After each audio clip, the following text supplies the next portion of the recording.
Fala galerinha do xadrez, tudo beleza? Muitas vezes a gente tá assistindo uma partida de xadrez e a gente não sabe quem é que tá ganhando, fica aquela coisa emocionante, né? E aí quando você vê reviravoltas e tudo mais, surpresas, isso pode acontecer também em partidas pensadas. E aqui a gente vai ver uma partida emocionante, vamos nessa!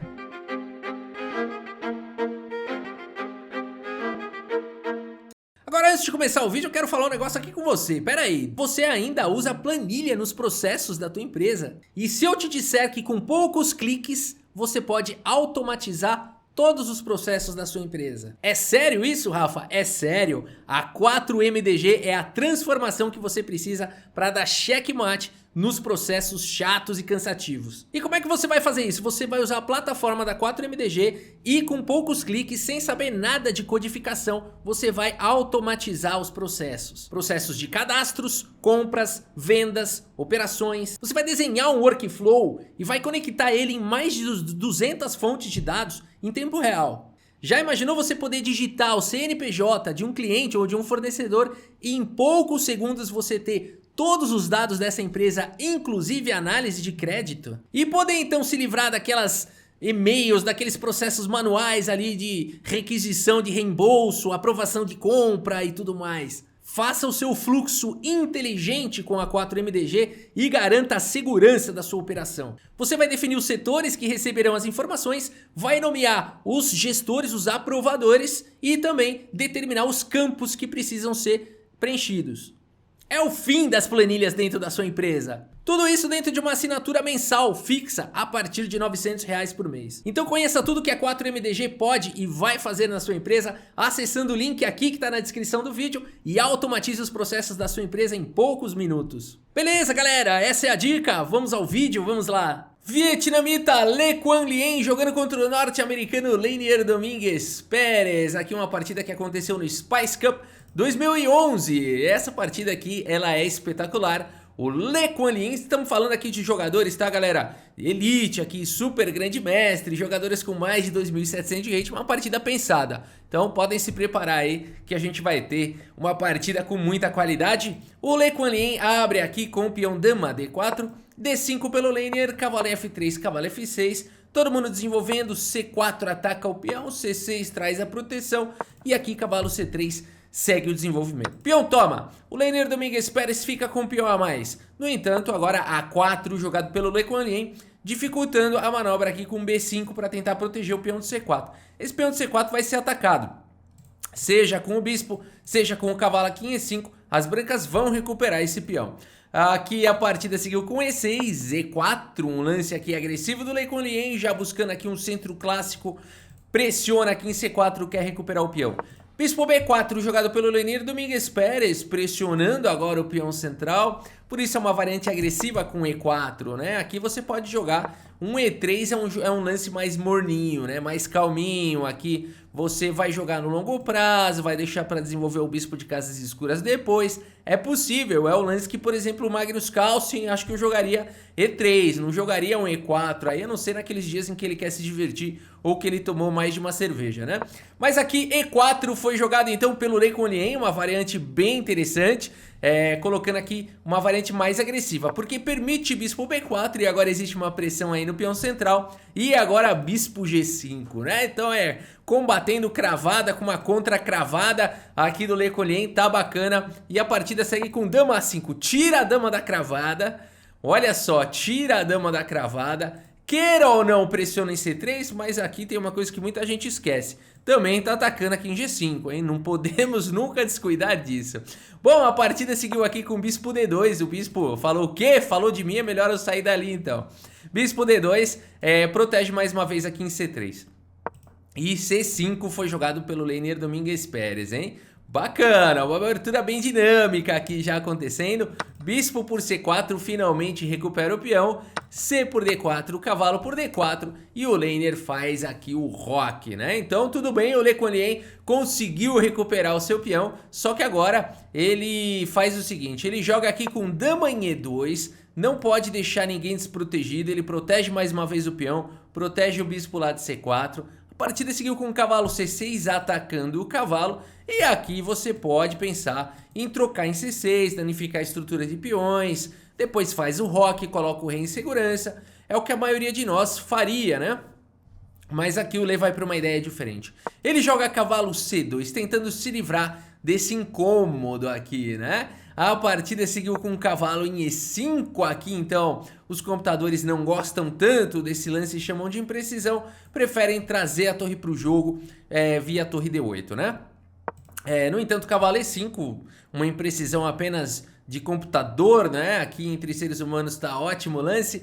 Bispo A2 foi jogado mais uma vez, né? Os computadores gostam de ficar pondo esses rótulos aí, né? Mas os computadores preferem aqui Bispo B5.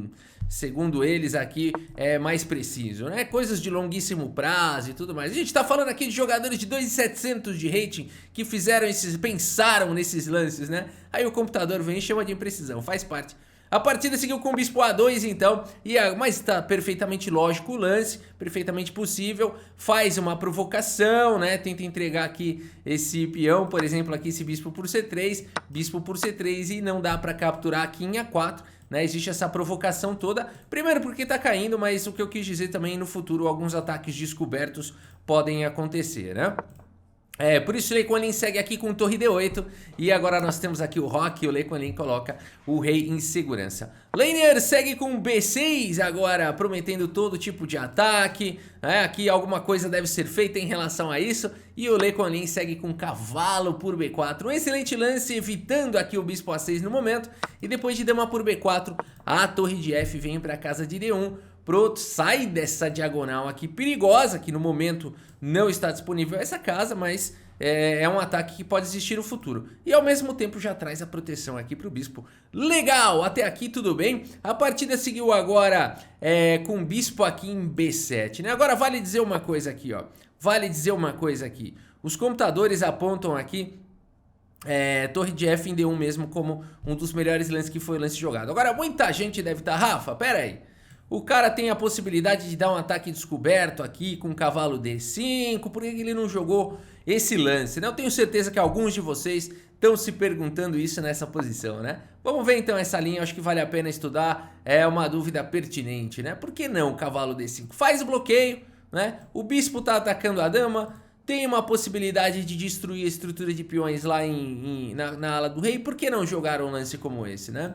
E aqui então os computadores apontam dama por B2, uma variante um pouco complicada aqui, torre em B1 atacando a dama vem para C2, bispo B3 persegue a dama, mas aqui as pretas, enfim, podem jogar dama D3 e aí vai para igualdade, trocam-se as damas, né? E aí troca lá em F6 e aqui pelo preço de um peão, pelo menos as brancas destruíram a estrutura de peões, mas as pretas ainda teriam como complicar essa história. A dama está atacada, a dama quer capturar o bispo, mas a dama G2 está protegendo o bispo, então uma solução seria jogar bispo em A6, tentando desviar a defesa aqui do bispo, e aqui poderia seguir de diversas maneiras, mas o que eu quero mostrar com esse longo estudo cheio de mentira é que cheio de fantasia, é que no final das contas aquele ataque descoberto não era grande coisa, né? Esse é o resumo da ópera. Por isso que aqui então torre de F em D1.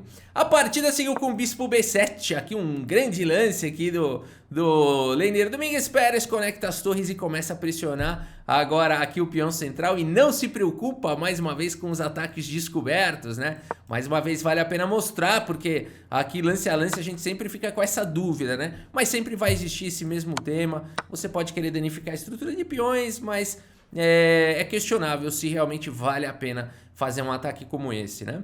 Por isso, depois desse bispo B7, o Lei Kuan Yew vem para esse lance agora, bispo em E1. Opa! Exclamou aqui o lance. E vamos tentar entender por que esse lance exclama tanto, né? Aqui a gente começa a ver o seguinte, o Lei Kuan Yew parece que está recuando, né? Bispo E1, aqui é um lance que aparentemente é um lance de recuo. A gente começa a ter a impressão que as pretas vão ficar muito bem e elas seguem agora com cavalo por E4. E eu te pergunto, um jogador de 2.700 que tá vindo pra cima com tudo, tem bispo dando suporte, tem dama pro suporte, faz um lance desse, ganha um peão. O cara pensou pra jogar, ele é um profissional do esporte, ele estuda a vida inteira xadrez. Ele faz esse lance e o computador dá que é um blunder, interroga duas. E eu te pergunto, por que o computador fala que é um blunder? Porque ele é um chato, né? A verdade é essa. Porque o computador é um chato. Para poder castigar esse lance, né? Para poder dizer, a única pessoa que pode dizer que isso daqui é um blunder é a pessoa que segue que fala o seguinte: não, esse lance não é bom. Por quê? Porque agora sim cavalo D5, né? E se dama por A4, cavalo E7 cheque. E se rei H8, as brancas teriam bispo D5, né? Atacando agora aqui a dama. E aqui se dama por D1, né? Aí as pretas entregam algum material aí para ganhar algumas peças, né? E aí depois de F3, então teria torre E8. Se você enxergou essa linha toda, ou seu nome é Felipe, né? Ou você, sei lá, precisa dar aula para Super GM. Bom, a partida então, aqui os computadores dão como interroga. Mas aqui ganhou um peão, vai para cima. Vamos ver então agora a ideia do Le Quan Lien. O Le segue aqui com o cavalo B5, legal, um ataque interessante, entregando o peão de A4. No entanto, aqui o laner primeiro captura aqui em D1 e depois de torre por D1 captura aqui em A4. E a gente olha essa posição e fala, não, pera aí, agora ferrou pro Le. Agora ferrou pro Le Quan Lien, ele já tem uma carambada de peão a menos, 2 peões a menos, né? Tudo recuado aqui, bispo atacado. Vamos ver como segue aqui B3 primeiro. Então olha só que legal, defendeu o bispo, mas botou granito aqui, né? Esse bispo aqui não tá vendo mais nada. O cavalo por enquanto tá protegido. Nessa hora o jogador de negras aqui, né, já tem que estar preparado, porque a dama dá um susto até nessa posição, né? Você fala, ela não pode vir pra nenhuma casa aqui, ferrou, né? Não dá pra nem vir, nem... Oh, sobrou uma lá, sobrou uma caixinha aqui na casa de A6. Beleza, a partida seguiu com dama em A6 e agora bispo B11. Você olha essa posição e fala, você tá de brincadeira, né? Todas as peças aqui recuadas, né? 2 peões a menos, pode abandonar de brancas, né? Não é bem assim, existe uma pressão agora aqui no centro.